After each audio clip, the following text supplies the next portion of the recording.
الذي لا إله إلا هو عالم الغيب والشهادة هو الرحمن الرحيم هو الله الذي لا إله إلا هو الملك القدوس السلام المؤمن المهيمن العزيز الجبار المتكبر سبحان الله عما يشركون هو الله الخالق البارئ المصور له الأسماء الحسنى يسبح له ما في السماوات والأرض وهو العزيز الحكيم صدق الله العظيم. கண்ணியத்திற்கும் பெருமதிப்பிற்கும் உரிய பெரியோர்களே, தாய்மார்களே, சகோதர சகோதரிகளே, எல்லாம் வல்ல அல்லாஹ்வின் நல்லடியார்களே, அல்ஹம்துலில்லாஹ். இன்று ஏறக்குறைய 28வது ஜுசுவில் கால் ஜுசு முடிவடைந்திருக்கிறது. இன்று சூரத்துர் ரஹ்மான் என்ற அத்தியாயம், சூரத்துல் வாக்கியா என்ற அத்தியாயம், சூரத்துல் ஹதீத், சூரத்துல் முஜாதலா, சூரத்துல் ஹஷ்ர் என்ற அத்தியாயங்கள் ஓதி முடிக்கப்பட்டன. இன்று ஓதப்பட்ட அத்தியாயங்கள் அனைத்துமே மிக சிறப்பான அத்தியாயங்கள். அதிலே சூரத்துர் ரஹ்மானை பற்றி நாம் அனைவரும் அறிந்த ஒன்று. சூரத்துர் ரஹ்மான் என்பது சூறாக்களில் புதுமண பெண் என்பதாக அதற்கு பெயர் சொல்லப்படும். அல் அரூஸ் என்று சொல்லப்படும். குர்ஆனுடைய புதுமண பெண் என்பதாக அதனுடைய பெயர் சொல்லப்படும். முதலாக சூரத்துர் ரஹ்மானைத்தான் அல்லாஹு தாலா அருளிய போது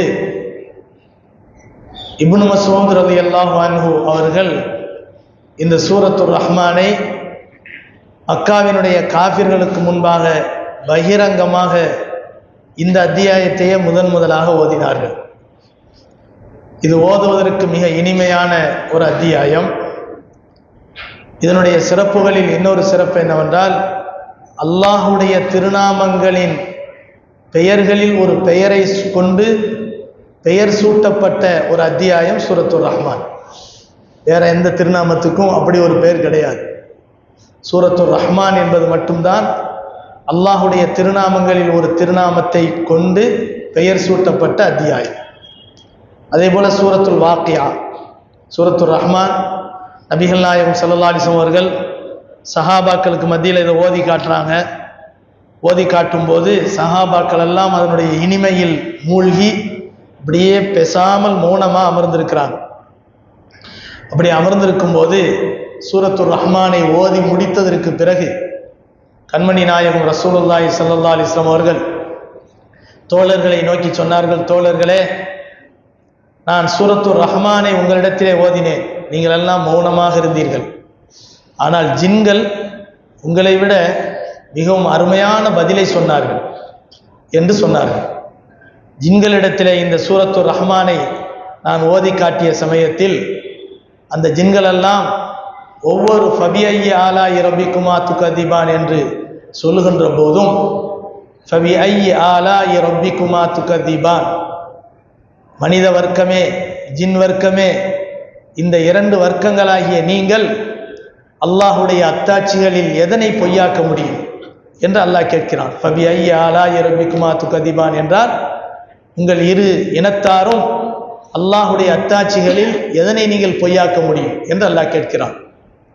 இதனை கேட்கும் போதெல்லாம் ஜின் இனத்தை சார்ந்தவர்கள் என்ன சொன்னார்கள் என்றால், யா அல்லாஹ், நாங்கள் எந்த ஒரு அல்லாஹுடைய அத்தாட்சியையும் பொய்யாக்க முடியாது, நீ உண்மையாளனாக இருக்கிறாய் என்று அவர்கள் சொன்னார்கள் என்று நபிகள் நாயகம் ஸல்லல்லாஹு அலைஹி வஸல்லம் அவர்கள் சொல்லி காட்டுகிறார்கள். அல்லாஹ்வை புகழக்கூடிய துல் ஜலாலி வல் இக்ராம் என்ற இரண்டு வார்த்தைகள் இந்த சூரத்துர் ரஹ்மானிலே இருக்கிறது. குல்லு மன் அலைஹா ஃபான் வயப்கா வஜ்ஹு ரப்பிக துல் ஜலாலி வல் இக்ராம். அல்லாஹு தஆலா சொல்கிறான், உலகத்திலே இருக்கக்கூடிய அனைத்தும் அழிந்துவிடும். வயபுகா, அந்த நாளை மறுமை வருகிற போது அல்லாஹினுடைய திருமுகம் மகத்துவமும் கண்ணியமும் வாய்ந்த அல்லாஹுடைய திருமுகம் மட்டும்தான் நிலைத்திருக்கும், அவன் மட்டும்தான் நிலைத்திருப்பான் என்று அல்லாஹ் சொல்கிறான். இந்த அத்தியாயத்தை முடிக்கும் போது அல்லாஹு தஆலா எப்படி சொல்கிறான்? தபாரகஸ்மு ரப்பிக தில் ஜலாலி வல் இக்ராம், கண்ணியமும் மகத்துவமும் உடையவனான உம்முடைய இரட்சகன் அவன் மேலானவன், அவன் புகழுக்குரியவன் என்று அல்லாஹு தஆலா சொல்லி காட்டுகின்றான். இப்படி துல் ஜலாலி வல் இக்ராம் என்ற அந்த வார்த்தைக்கு ஒரு மிக பெரிய மகத்துவம் இருக்கிறது. நபிகள் நாயகம் ஸல்லல்லாஹு அலைஹி வஸல்லம் அவர்கள் சொல்லுகிற போது அலில்லு பியாதல் ஜலாலி வல் இக்ராம், நபி அவர்கள் சொன்னார்கள், ஆயிஷா ரலியல்லாஹு அன்ஹா அவர்கள் அறிவிக்கக்கூடிய ஹதீஸ், பெருமானார் ஸல்லல்லாஹு அலைஹி வஸல்லம் சொன்னார்கள், அலில்லு பியாதல் ஜலாலி வல் இக்ராம், யாதல் ஜலாலி வல் இக்ராம் என்பதை கொண்டு அல்லாஹ்வை நீங்கள் அழையுங்கள், அல்லாஹ்விடத்திலே நீங்கள் மன்றாடுங்கள் என்று நபிகள் நாயகம் ஸல்லல்லாஹு அலைஹி வஸல்லம் அவர்கள் சொல்லி காட்டினார். கண்மணி நாயகம் ஸல்லல்லாஹு அலைஹி வஸல்லம் அவர்கள் ஒவ்வொரு ஃபர்லான தொழுகையை முடித்தவுடன் அவர்கள் கேட்கக்கூடிய துஆ என்ன? அல்லாஹும்ம அன்தஸ் ஸலாம் வ மின்கஸ் ஸலாம் தபாரக்த யாதல் ஜலாலி வல் இக்ராம். நபி அவர்கள் கேட்ட துஆ ஒவ்வொரு ஃபர்லான தொழுகைக்கு பிறகும் நபி அவர்கள் இந்த துஆவை கேட்காமல் இருந்ததில்லை. அல்லாஹும்ம அன்தஸ் ஸலாம், யா அல்லாஹ் நீ சாந்தி மிகுந்தவன், வ மின்கஸ் ஸலாம், மனித மனங்களில் மனித உள்ளங்களில் சாந்தியும் மகிழ்ச்சியும் நிம்மதியும் உண்டாகுவது உன் புறத்திலிருந்து தான் உண்டாகும். அல்லாஹும்ம அன்தஸ் ஸலாம் வ மின்கஸ் ஸலாம் தபாரக்த, நீ மகத்துவம் பெற்று விட்டாய், மேன்மை அடைந்து விட்டாய், யாதல் ஜலாலி வல் இக்ராம், கண்ணியமும் மகத்துவமும் உடையவனே நீ மேன்மை அடைந்து விட்டாய் என்று அல்லாஹு தஆலா சொல்ல, அந்த பெருமானார் ஸல்லல்லாஹு அலைஹி வஸல்லம் அவர்கள் அல்லாஹ்வுடைய திருப்புகழை சொல்லி அல்லாஹ்விடத்திலே துஆ செய்வார்கள். கண்ணியமானவர்களே, இன்று ஓதப்பட்ட சூரா அல் முஜாதலா, சூரத்துல் வாக்கியா ஒவ்வொரு இரவும் ஓதினால் அவரை வறுமை அண்டாது என்று நபிகள் நாயகம் ஸல்லல்லாஹு அலைஹி வஸல்லம் அவர்கள் சொல்லி காட்டினார். சூரத்துல் வாக்கியாவுக்கு இருக்கக்கூடிய சிறப்பு என்ன? சூரத்துல் வாக்கியாவை நியமமாக இரவு நேரங்களிலே ஓதினால் நம்முடைய வீடுகளிலே வறுமை என்பது அண்டாது. அல்லாஹ் பாதுகாக்க வேண்டும். இன்று நிறைய பேருடைய குடும்பங்களில் கடன், அந்த கடன் எப்படி?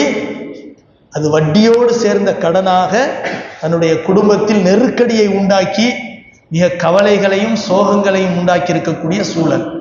பெரும்பான்மையான குடும்பங்கள்ல இந்த முசீபத்தில் என்ன செஞ்சிருக்காங்க? மாட்டிக்கிட்டு இருக்கிறாங்க. இங்கே பிள்ளைகள் அமர்ந்திருக்கிறார்கள். நாம் அந்த பிள்ளைகளுக்கு ஒரு பெரிய பாடமாக வழிகாட்டிகளாக இருக்க வேண்டும். மகரிப் நேரத்தில் நமக்கு குர்ஆனை ஓத தெரிஞ்சா என்ன செய்யணும்? கட்டாயமாக ஒரு 5 நிமிஷம் 10 நிமிஷம் செலவழித்து அதாவது மகரிபுக்கு பிறகு கொஞ்ச நேரமாவது உட்கார்ந்து சூரத்துல் வாக்கியாவை ஓதுங்க. ஓதும் போது அந்த பிள்ளைகளையும் சேர்ந்து உட்கார வச்சு ஓத சொல்லுங்க. அல்லது என்ன செய்யணும்? மதரசாவில் போய் ஓதிட்டு வரக்கூடிய பிள்ளைகளை பார்த்து சூரத்துல் வாக்கியா ஓது அப்படின்னு சொல்லிட்டு நம்ம என்ன செய்யக்கூடாது? டிவியை பார்த்துட்டு உட்காந்துருக்க கூடாது.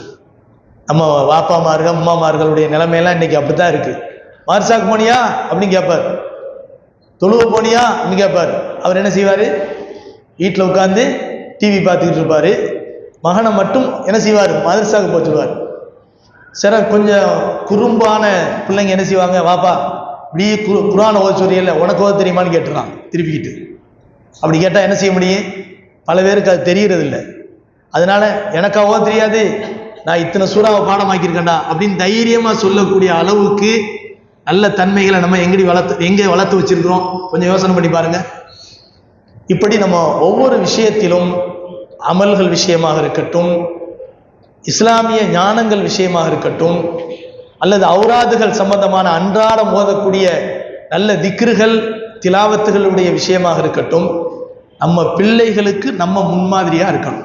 இன்னைக்கு நம்ம பார்க்குறோம் எத்தனையோ பிள்ளைகள் கொஞ்சம் பெரியவர்களா வளர்ந்ததுக்கு பின்னால அவங்க சொல்லுவாங்க, எங்க வாப்பா கரெக்டாக மகரிப் தொழுதுட்டு வீட்டில் வந்து உட்காந்து ஓதுவாங்க, நாங்கள் உட்காந்து கேட்போம், அந்த கேட்டே எனக்கு மனசுல மனப்பாடம் ஆயிடுச்சு அப்படின்னு சொல்லக்கூடிய நல்ல பிள்ளைகள்லாம் இருக்கிறாங்க. அப்படிப்பட்ட வாப்பாமார்களும் இருக்கிறாங்க. எனவே நாம சொல்லக்கூடிய விஷயம் என்னன்னு சொன்னா, இந்த சூரத்துல் வாக்கியா என்பது ஒரு மகத்தான ஒரு ஒரு செல்வத்தை உருவாக்கக்கூடிய ஒரு அழகான சூறா.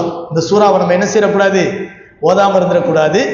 நம்ம பிள்ளைகளும் என்ன செய்யணும், இங்கே இருக்கக்கூடிய பிள்ளைகள் எத்தனையோ பேர் உண்மையிலேயே வெளியில எத்தனையோ சவுண்டு வந்தாலும் அது பெரியவங்களுடைய சவுண்டாக தான் கேட்குது. கொஞ்சம் ஒரு 20 வயசு, ஒரு 17 வயசு, இந்த மாதிரியான மூத்த பிள்ளைகளுடைய சவுண்டாக தான் கேட்குது.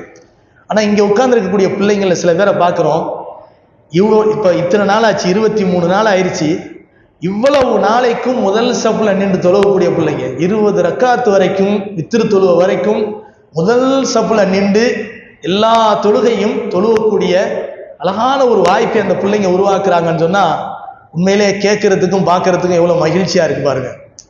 அப்ப அந்த மாதிரி பிள்ளைங்கள்லாம் என்ன செய்யலாம்னு சொன்னா சூரத்துல் வாக்கியாவை மனப்பாடம் பண்ணியோ அல்லது ஓதக்கூடிய பழக்கத்தை உண்டாக்கிட்டோ நம்ம வீடுகளில் போய் ஓதணும். நம்ம பெற்றோர்கள், எந்த பெற்றோரும் கடனாளியா மௌத்தாயிடக்கூடாது. அந்த மாதிரியான துவாக்களை நம்ம பெற்றோருக்காக வேண்டி நம்ம செய்யணும். இப்போ அந்த அடிப்படையில் இப்னு மஸ்ஊத் ரலியல்லாஹு அவர்கள் மரணப்படுக்கையில் கிடக்கிறாங்க. உஸ்மான் ரலியல்லாஹுடைய ஆட்சி காலம், அவர்களை நலம் விசாரிக்கிறதுக்காக வர்றாங்க. இப்னு மஸ்ஊத் ரலியல்லாஹு சாதாரணமான சஹாபி அல்ல, ஒரு உயர்ந்த சஹாபி. ஆரம்பத்தில் அவங்க ஒரு ஆட்டு இடையர் தான், ஆனால் இஸ்லாம் அவர்களை மதிப்பு வாய்ந்தவர்களாக மாற்றியது. நபி அவர்கள் குடும்பத்தில் ஒருவராக இருந்தார்கள். அவர்கள் நபியருடைய குடும்பத்தை சேர்ந்தவங்க இல்லை, ஆனால் இப்னு மஸ்ஊதுக்காக வேண்டி நபி அவர்களுடைய குடும்பத்தின் வாசல் எப்போதுமே திறந்திருக்கும். எப்போ வேணாலும் போவாங்க வருவாங்க. அவ்வளவு சகஜமா இருக்கக்கூடிய அளவுக்கு இப்னு மஸ்ஊத் ரலியல்லாஹு அவர்கள் நபியினுடைய அஹ்ல பைத்துகளிலே நெருக்கமானவர்களாக இருந்தார்கள். அப்படிப்பட்ட இப்னு மஸ்ஊத் ரலியல்லாஹு ரொம்ப குள்ளமா இருப்பாங்க. அவங்க காலு சூம்பி போன மாதிரி ரொம்ப ஒல்லியா இருக்குமா. ஒரு தடவை பேரித்த மரத்தின் மீது ஏறி பேரித்தம்பழங்களை பறிச்சுக்கிட்டு இருக்கும்போது அந்த காலினுடைய அந்த ஒல்லியான தன்மையை பார்த்துட்டு சில மனிதர்கள் சிரிச்சாங்களாம். இந்த காலை பார்த்தா சிரிக்கிறீங்க, இது சொர்க்கத்தில் நடமாடக்கூடிய கால் ரசூலுல்லாஹ் சொன்னாங்க. அப்படிப்பட்ட இப்னு மஸ்ஊத் அவங்க மரணப்படுக்கையில் கிடக்கிறாங்க. உஸ்மான் ரலியல்லாஹு அவர்கள் மதிக்கக்கூடியவங்க தானே. நேராக போய் அவங்கள்ட்ட கேட்குறாங்க, நீங்கள் மௌத்தா போக போறீங்க, 3 பொம்பளை பிள்ளைங்க உங்களுக்கு இருக்கிறாங்க, அவர்களுடைய வாழ்க்கைக்கு ஏதாவது தேவைப்படுமே, அந்த உதவிகளை நான் ஏதாவது செய்யட்டுமா, மருத்துவரை கூப்பிடட்டுமா அப்படிலாம் கேட்குறாங்க. அப்போ மருத்துவர் அவங்க இப்னு மஸ்ஊத் ரலியல்லாஹு அவர்கள் ஒன்றுக்கா பதில் சொல்லிட்டு எல்லாத்தையும் மறுத்துடுறாங்க. கடைசியா நான் ஏதாவது அரசாங்கத்தின் மூலமாக உதவித்தொகையாக உங்கள் பிள்ளைகளுக்கு நான் உதவி செய்கிறேன், அவர்கள் கொஞ்சம் கஷ்டப்படுவாங்கல்ல, அந்த கஷ்டத்தை போக்கலாம் இல்லையா அப்படின்னு சொல்லும்போது இப்னு மஸ்ஊத் ரலியல்லாஹு சொன்னாங்களாம், என்னுடைய பிள்ளைகளுக்கு நான் சூரத்துல் வாக்கியாவை கற்றுக் கொடுத்துருக்கிறேன். அந்த பிள்ளைகள் அதை அனுதினமும் ஓதுவார்களே ஆனால் அவர்களை வறுமை அண்டாது. அனுதினமும் அதை ஓதவில்லை என்றால் அவர்களை பற்றி எனக்கு கவலை இல்லை என்று சொன்னாங்க. எப்படி? அனுதினமும் ஓதினால் அவர்களை வறுமை அண்டாது. அவர்கள் ஓதலைன்னு சொன்னா அப்படி ஓதாத பிள்ளையை பற்றி எனக்கு கவலை இல்லை அப்படின்னு சொன்னாங்க. அப்ப அந்த மாதிரி ஒரு பிள்ளைகளை நம்ம என்ன செய்யணும், உருவாக்கணும். நாமும் நம்முடைய குடும்பங்களில் அந்த கடன் இல்லாத வாழ்க்கையை உருவாக்குறதுக்கு முயற்சி செய்யணும். எனவே அடுத்து சூரத்துல் வாக்கியா ஓதப்பட்டது. அடுத்து சூரத்துல் ஹதீத், அது இரும்பை பற்றி பேசக்கூடிய பாடம். அதனால சூரத்துல் ஹதீத் இரும்பு சூரா என்பது அதனுடைய பொருள். அடுத்தது இன்னொரு சூரா சூரத்துல் முஜாதலா. நம்ம சொல்லக்கூடிய அடுத்த வருஷம்லாம் இன்ஷா அல்லாஹ் ஒரு நல்ல வாய்ப்பு கிடைச்சின்னு சொன்னா ஒரு நோட்டு புக்கு வச்சு குறிச்சிக்கிட்டே வாங்க. நம்ம சொல்லக்கூடிய சில குறிப்புகள் இருக்குதே, நம்ம இஸ்லாமிக் நாலேஜை வளர்த்து கொள்ளக்கூடிய சில விஷயம். அதை இன்னைக்கு சொல்லக்கூடிய ஒரு விஷயம் என்னன்னு சொன்னா, இன்னைக்கு சொன்னோம்ல, அல்லாஹு தாலா குர்ஆன்லயே ரஹ்மான் என்ற திருநாமத்தை கொண்டு, அல்லாஹ்வுடைய அஸ்மாவுல் ஹுஸ்னாவினுடைய ஒரு நாமத்தை கொண்டு ஒரு சூறாவுக்கு பெயர் சொல்லி இருக்கிறான்னு சொன்னா அது சூரத்துல் ரஹ்மான் தான். இதெல்லாம் ஒரு நாலேஜ். அதே மாதிரி சூரத்துல் முஜாதலாவை பத்தி நம்ம தெரிஞ்சு கொள்ள வேண்டிய ஒரு முக்கியமான நாலேஜ் என்னன்னு சொன்னா, சூரத்துல் முஜாதலாவுல இருக்கக்கூடிய அத்துணை ஆயத்துகளிலும் அல்லாங்கிற பேர் இல்லாம இல்லை. நீங்க போய் எண்ணி பாருங்க. நீங்க வேண்டுமானால் சூரத்துல் முஜாதலாவை எடுத்து என்ன செய்யுங்க, ஓதி பாருங்க. ஒவ்வொரு ஆயத்திலேயுமே அல்லாங்கிற திருநாமம் இருக்கு. கது சமி அல்லாஹ் ஆரம்பிக்கும் போதே கது சமி அல்லான்னு ஆரம்பிக்கிறான். இப்படி ஒவ்வொரு ஆயத்திலுமே நீங்க எடுத்துக்கிட்டீங்கன்னு சொன்னா எல்லா ஆயத்துகளிலும் அல்லாஹ் என்ற வார்த்தை இல்லாமல் இல்லை. இப்படி ஒரு வித்தியாசமான சூரா சூரத்துல் முஜாதலா மட்டும்தான். குர்ஆன்லயே வேற எந்த சூறாவிலையும் ஒவ்வொரு ஆயத்திலையும் அல்லாஹ் என்ற வார்த்தை இருக்கக்கூடிய சூரா எதுவுமே கிடையாது. அப்படி ஒரு சூரா சூரா முஜாதலா இருக்குதே, அது பெண்களின் பெருமையை பேசுவதற்கு எடுத்துக்காட்டாக உள்ள அத்தியாயம். முஜாதலான்னா என்ன அர்த்தம் தெரியுமா? அல்லாஹு தஆலா குர்ஆன்ல ஹஜ்ஜை பற்றி சொல்லும்போது ஃபமன் ஃபரத ஃபீஹின்னல் ஹஜ்ஜ ஃபலா ரஃபத வலா ஃபுசூக வலா ஜிதால ஃபில் ஹஜ். அந்த ஜிதால்லேருந்து வந்தது தான் முஜாதலாங்கிறது. ஜிதால்னா என்ன அர்த்தம்? வீண் விவாதம் செய்கிறது. விவாதம் செய்யறதுக்கு பேர் தான் ஜிதால்னு சொல்லப்படும். முஜாதலான்னு சொன்னா என்ன அர்த்தம் சொன்னா ஒருவருக்கொருவர் வாதம் செய்யறது, விவாதம் பண்றது. அதாவது ஒரு சஹாபி பெண்மணி இருந்தாங்க, அந்த அம்மையார். அவர்கள் என்ன செய்யறாங்கன்னு சொன்னா தன்னுடைய கணவர் ஏதோ ஒரு கோபத்துல அந்த மனைவியை பார்த்து லிஹார் செஞ்சிடறாங்க. லிஹார்னு சொன்னா தலாக்கினுடைய ஒரு விதமான வகை.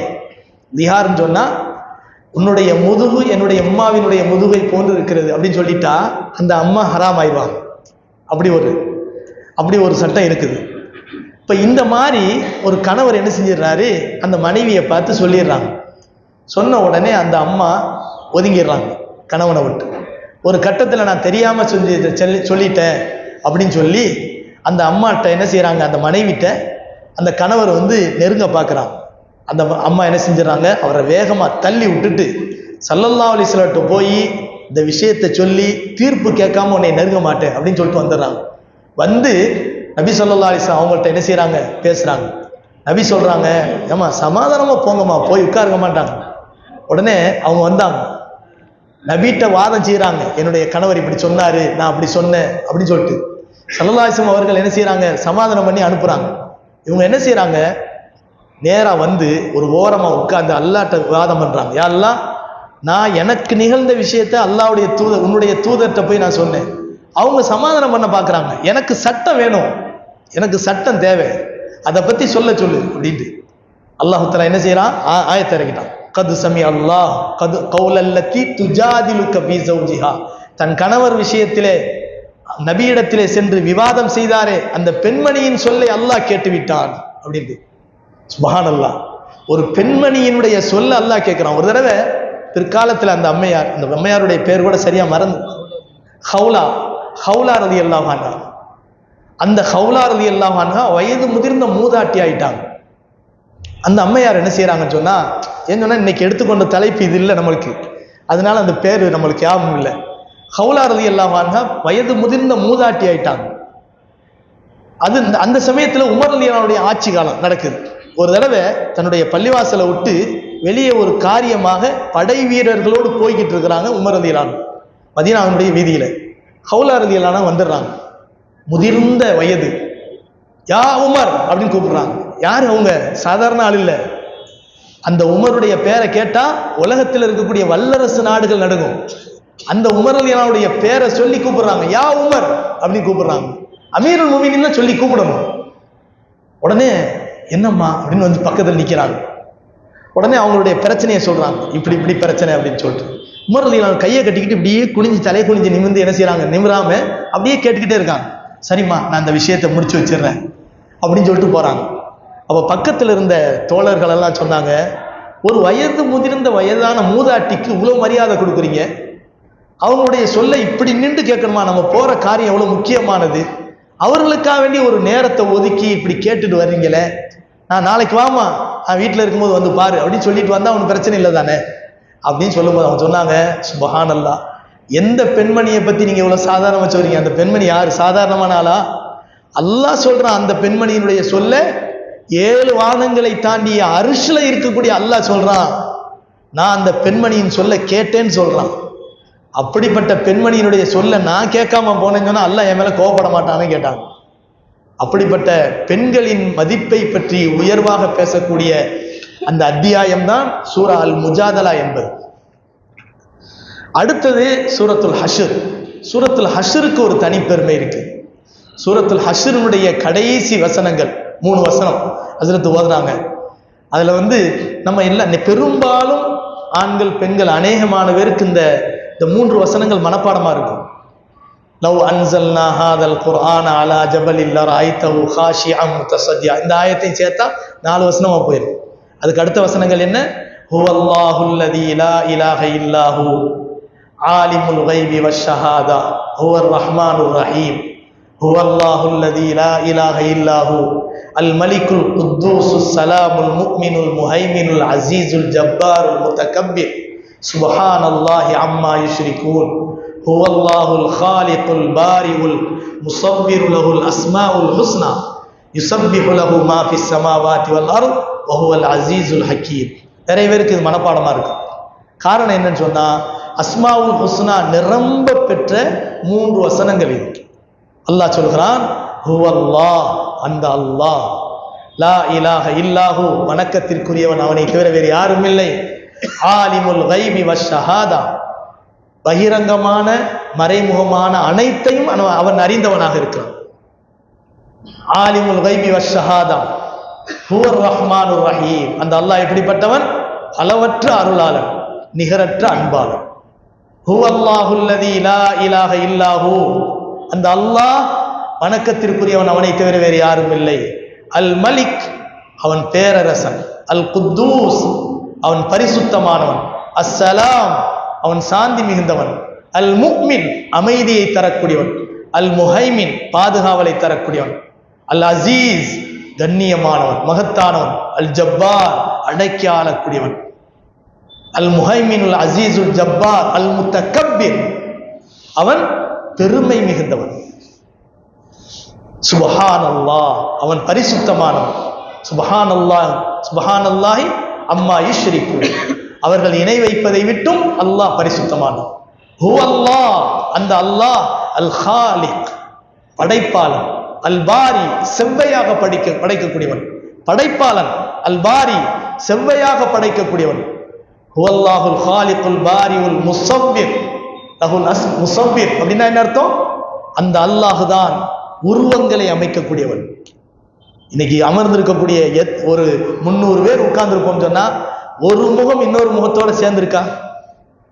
உலகத்தில் இருக்கக்கூடிய கோடிக்கணக்கான மக்களுடைய உருவங்கள் லேசா சாயலா இருக்குமே தவிர யாரும் யாரோடும் 100க்கு 100 ஒத்திருக்க மாட்டாங்க. அல்லாஹு தாலா எப்படியெல்லாம் ஒவ்வொரு உருவத்தையும் அழகழகாக படைத்திருக்கிறான் பார்த்தீங்களா? ஒவ்வொருத்தருக்குமே அவரவர்களுடைய உருவம் அழகானது. கண்ணாடிக்கு முன்னால நின்று இப்படி இப்படி பார்த்து பவுடர் போட்டு எல்லா மேக்கமும் பண்ணி, ஏன் இந்த மாதிரி நிக்கிறதுலேருந்தே தெரியுது என் முகத்தை நான் என்ன செய்யறேன்? ரசிக்கிறேன், என்னைய நான் ரசிக்கிறேன். அப்போ ஒவ்வொருத்தருக்கும் அவரவர்களுடைய முகம் அழகா தெரியுதா இல்லையா? லக்கது ஹலக்னல் இன்சான ஃபீ அஹ்ஸனி தக்வீம் முஸவ்விர். சுப்ஹானல்லாஹ்.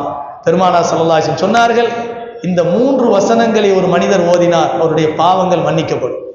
கண்ணியமானவர்களே, நம்ம அடிக்கடி சொல்வது உண்டு, அல்லாஹுடைய திருநாமங்கள், அல்லாஹ் தஆலா அந்த ஆயத்தை எப்படி முடிக்கிறான்னு சொன்னா, வலஹுல் அஸ்மாஉல் ஹுஸ்னா, அவனுக்கு அழகிய பல திருநாமங்கள் இருக்கின்றன. யுஸப்பிஹு லஹு மா ஃபிஸ் ஸமாவாதி வல் அர்த், வானங்களிலும் பூமியிலும் இருக்கக்கூடிய அனைத்தும் அவனை தஸ்பீஹ் செய்கின்றன. அல்லாஹ் இப்படி சொல்றதினுடைய நோக்கம் என்ன தெரியுமா? மனிதா, உனக்கு வழங்கப்பட்ட குர்ஆன், அதுல நான் பேசுறேன், என்னுடைய திருநாமங்கள் ஏகப்பட்டவை இருக்குது, அதை நீ சொல்லி நீ திக்ர் செஞ்சாலும் சரி, தஸ்பீஹ் செஞ்சாலும் சரி, செஞ்சா உனக்கு நன்மை. அப்படி இல்லையா, எனக்கு ஏதாவது பிரச்சனை இருக்கா? என்னை திக்ர் செய்யறதுக்கும் தஸ்பீஹ் செய்யறதுக்கும் உலகத்தில் இருக்கக்கூடிய அத்தனை வஸ்துக்களும் இருக்கின்றன. வயம் மின் ஷைஇன் இல்லா யுஸப்பிஹு பிஹம்திஹி வலாக்கின் லா தஃப்கஹூன தஸ்பீஹஹும், பூமியில இருக்கக்கூடிய ஒவ்வொரு வஸ்தும் அல்லாஹ்வை தஸ்பீஹ் செய்கின்றன, நீங்கள் அதை அறிய மாட்டீர்கள். மரம், செடி, கொடி, கற்கள், முற்கள் எல்லாமே அல்லாஹ்வை தஸ்பீஹ் செய்கின்றன. ஆடு, மாடு, பறவை இனங்கள் எல்லாமே, கடலில் வாழக்கூடிய மீன் இனங்கள் எல்லாமே அல்லாஹ்வை தஸ்பீஹ் செய்கின்றன. யாருக்கும் தெரியாது. எல்லாவற்றுக்கும் உயிரினம் இருக்கு, உயிர் தன்மை இருக்கு. அதாவது பசுமையா இருக்கு பத்தியலா, செடி கொடிகள் இன்னைக்கு பேசுவாங்க, உயிர் வதை கூடாது என்பதற்காக வேண்டிதான் ஆடு, மாடு, கோழி எல்லாம் சாப்பிடக்கூடாது நாங்க சொல்றோம். அப்படின்னா நீ தாவரங்கள் கூட சாப்பிடக்கூடாது, கீரையை கூட சாப்பிடக்கூடாது, காய்கறிகள் கூட சாப்பிடக்கூடாது, அதுக்கு உயிர் இருக்கிறது. ஆராய்ச்சியாளர்கள் இன்னைக்கு சொல்றாங்களா இல்லையா? ஸ்கூல் பாடத்திலேயே ஆக்சிஜனை பத்தி நமக்கு பேசும்போது என்ன சொல்லுவாங்க? ஒரு செடியை வச்சு, ஒரு பாட்டிலை ஒரு பாட்டிலுக்குள்ள செடியை வச்சு, அது ஒரு ஓரமா அந்த வெயில் வர்ற மாதிரி ஒரு பாதையை திறந்து விட்டுட்டா அந்த செடி எங்க போகும்? அப்படியே வளர்ந்து வெயில் வர்ற பக்கமா போகும், காத்து வர்ற பக்கமா போகும். அதுக்கு அந்த ஆக்சிஜன் தேவை, அந்த சூரிய வெப்பம் தேவை. காரணம், அதற்கும் உயிர் இருக்கிறது. உயிர் இருக்க போய் தான் தன்னுடைய ஜீவனத்தை தேடி அது செல்கிறது என்பதைத்தான் இங்கு விஞ்ஞானிகள் சொல்கிறார்கள். எனவே கண்ணியமானவர்களே, அப்ப அல்லாஹ் சுப்ஹானஹு வ தஆலாவை புகழச் சொல்கிறான். அல்லாஹ்வுடைய புகழ் எந்த அளவுக்கு முக்கியத்துவம் தரப்படுகிறது என்று சொன்னால், ஸல்லல்லாஹு அலைஹி வஸல்லம் சொன்னார்கள், அல்லாஹ்வுக்கு 99 அழகிய திருநாமங்கள் இருக்கின்றன. எவர் ஒருவர் அதனை தன்னுடைய உள்ளத்திலே மனனம் செய்வாரோ அவர் சொர்க்கம் செல்லுவார் என்று ஸல்லல்லாஹு அலைஹி வஸல்லம் சொன்னார். அவர் சொர்க்கம் செல்லுவார். பெருமானார் ஸல்லல்லாஹு அலைஹி வஸல்லம் சொன்னார்கள், அலில்லு பியாதல் ஜலாலி வல் இக்ராம், யாதல் ஜலாலி வல் இக்ராம் என்ற திருநாமத்தை கொண்டு அல்லாஹ்விடத்திலே நீங்கள் என்ன செய்யுங்கள்? உதவி தேடுங்கள். யா அர்ஹமர் ராஹிமீன் என்று கேட்கப்பட்ட துவா அல்லாஹ்வினால் மறுக்கப்படுவதில்லை என்பதாக நபிகள் நாயகம் ஸல்லல்லாஹு அலைஹி வஸல்லம் சொன்னார்கள். அதே போல ஆயத்துல் குர்சி நம்ம ஏற்கனவே சொல்லியிருக்கிறோம். இங்க 3 ஆயத்தை ஓதணும். 3 ஆயத்தில் இருக்கக்கூடிய திருநாமங்கள், நடு ஆயத்துல மட்டும் 8 திருநாமங்கள் இருக்கின்றன. ஹுவல்லாஹுல்லதி லா இலாஹ இல்லாஹு அல் மலிக் அல் குத்தூஸ் அஸ்ஸலாம் அல் முஃமின் அல் முஹைமின் அல் அஸீஸ் அல் ஜப்பார் அல் முத்தகப்பிர் சுப்ஹானல்லாஹி அம்மா யுஷ்ரிகூன்.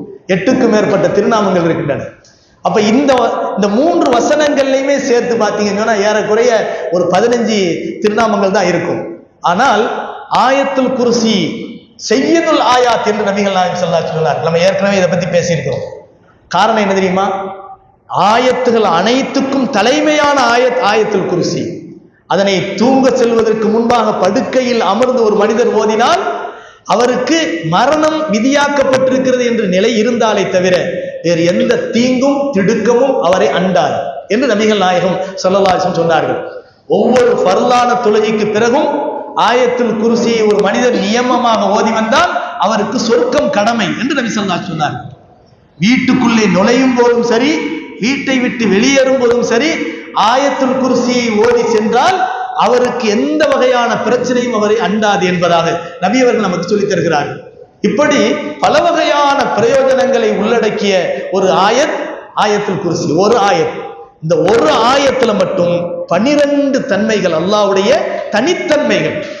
மனுஷனுக்கு அந்த தன்மை இருக்குங்க மாதிரி இல்லை, அவனுக்கு மட்டுமே உரித்தான தனித்தன்மைகள் அந்த ஆயத்துல் குர்சியில 12 தன்மைகள் இருக்கு.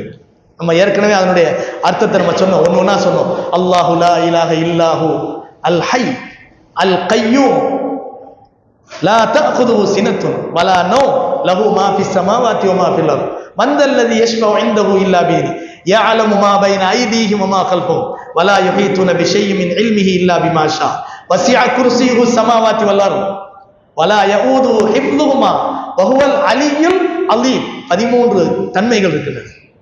அல்லாஹ்வுடைய தன்மைகள் 13 தன்மைகளை ஒரே வசனத்தில் பேசக்கூடிய ஒரே வசனம் ஆயத்துல் குர்சி மட்டும்தான். இந்த ஆயத்துல் குர்சி இவ்வளவு பெரிய தன்மை. நபியிடத்துல காபிர்கள் போய் கேட்டாங்களாம், நபியே நீங்க நபின்னு சொல்றீங்கல்ல, உங்க அல்லாஹ்வுடைய தன்மையை கொஞ்சம் எங்களுக்கு சொல்லித்தாங்க அப்படின்ட்டு. தன்மை என்ன? அல்லாஹ் ஆயத்தை இறக்கி வச்சான். அது என்ன தெரியுமா? குல் ஹுவல்லாஹு அஹத்.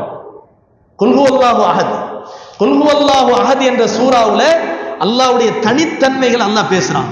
லம் யலித் வலம் யூலத் வலம் யகுல் லஹு குஃபுவன் அஹத்.